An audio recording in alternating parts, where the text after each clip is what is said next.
अस्सलाम वालेकुम। हम आपको अपने YouTube channel jobs and info network में खुशामदीद कहते हैं।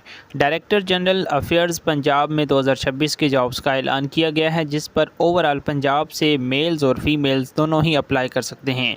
20 अगस्त 2026 तक आपने इसके लिए अप्लाई करना है। अप्लाई का तरीका हमने ऑलरेडी अपनी एक कंप्लीट वीडियो में बना के अपने यूट्यूब चैनल के ऊपर अपलोड कर दिया हुआ है। अगर आप इस चीज़ में इंटरेस्टेड हैं, काइंडली हमारा चैनल विज़िट करें, वहां से ये वीडियो देखकर अप्लाई ख़ुद भी आप कर सकते हैं। तो डाक के ज़रिए आपका इसमें अप्लाई होना है।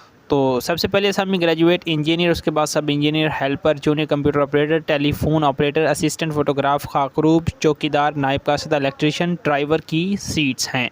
अब ऐसी ही मज़ीद जॉब्स के अपडेट्स के लिए आप ये चैनल काइंडली लाजमी सब्सक्राइब भी करें, अपने दोस्तों के साथ भी शेयर करें। हम आपको फ्री में एक लीगल तरीका बताते हैं अप्लाई करने का।